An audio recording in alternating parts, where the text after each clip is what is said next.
Okay, this video goes out to, this is a special video to one of my subscribers who means a lot to me. She is recently taking the PMP and is in full-on study mode. And, you know, we had a conversation today. When I was in college, she kind of took me under her wing. This was my second mom. We called her Ma. And, you know, back when I didn't have any money and, you know, my phone got cut off for whatever reason, she put me on her phone bill and, you know, fed me, gave me a place to stay, all types of things. She's done that for so many young men and that she's come across. And so thank you so much. Shout out to you. So let's dive right into it. I want to say, I'm talking about, I can give experience about myself and how my journey to become a PMP was for me. And I failed the exam and it hurt. And I'll tell you that I took a boot camp class and I studied for about a month. Before the boot camp, I read the PMP cover to cover. Then we went to the boot camp class. It was in Roslyn, Virginia. And I basically kind of blitzed through the book again with the instructor, and every day we had milestones to reach, and the boot camp was really intense. And in the class there were a bunch of people from all different disciplines. I was a bit younger at the time. I didn't have as much project management experience as others had, and actually it turned out to be a bit of an advantage for me. And the reason why was I remember distinctly the instructor saying, hey, don't, you know, apply your kind of project management knowledge of real world to, you know, the PMP, because a lot of times you have to understand what they're asking. The questions are really set up to be traps.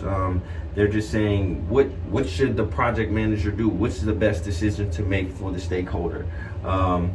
And to honestly, a lot of the questions look the same.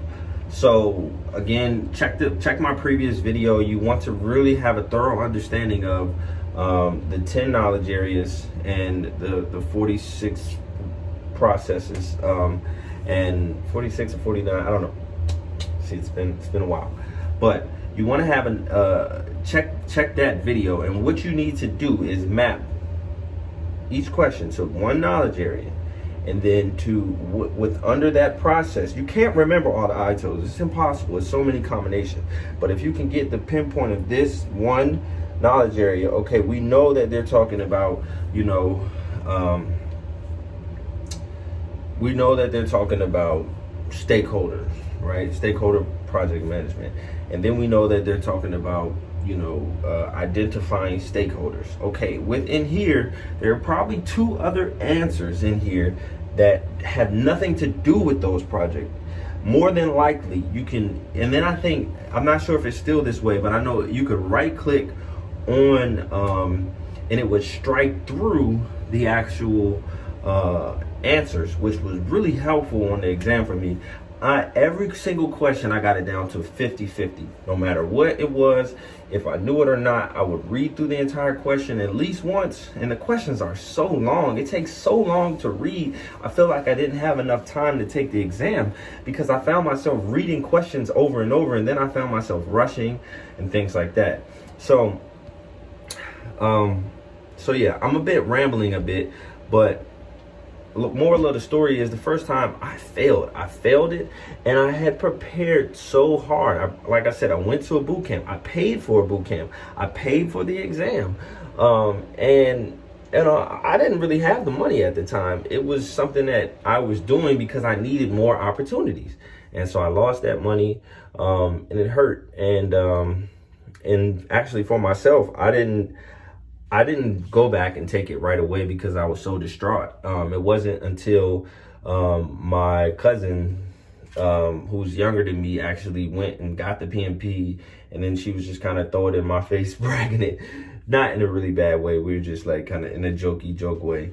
But it actually motivated me. So, you know, I thank her for that. And we had some good communication about the things that I should do the next time. What I do think made me more prepared was I took practice exams online.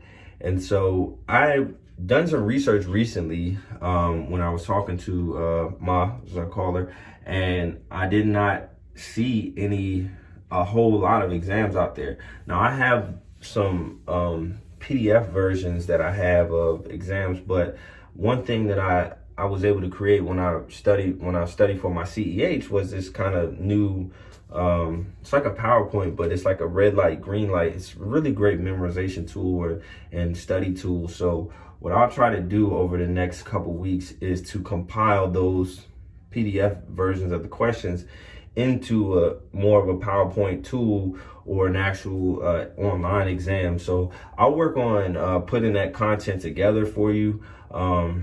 Really, this is just an encouragement video.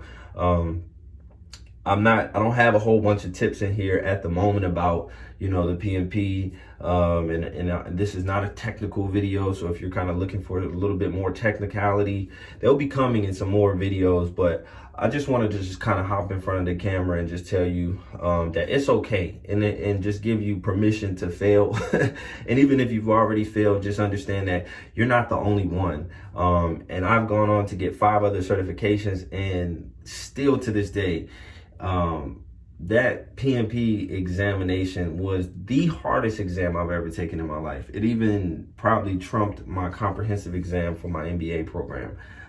Just the sheer, it's like a marathon. It's like an endurance test as well. Like you have to sit in there in this room and have these headphones on, and and even now you guys probably dealing with social distancing, and it's just an apprehensive, it's a lot of anxiety. And so, you have to also understand, the physiological aspects of taking exams. And when you go in there, you have to go in there with the mindset of victory. You have to go in there with the confidence, and you have to walk in, truly with just this aura that you're going to win and you're going to attack it. And you have to be ready for battle. And so we're going to get you ready, Mom. We're going to get you ready for the next time. So hang in there. I know it was tough. Like I said, I wish I could have been a little bit more technical in this video, but I'm kind of burnt out after I'm working in different time zones right now. But I definitely wanted to get a message out to you. And I also feel like there's so many other people out there, and some of my previous comments from the videos that I posted from people who are taking it on a second attempt. It's perfectly normal, and it's perfectly fine to have 2 attempts or more, 2, 3, 4. 4 is my favorite number. So at the end of the day, just don't quit. Don't give up. And the race is not given to the swift or the strong, but those who endure to the end. So stay strong. We'll get them next time. Get her done. Peace.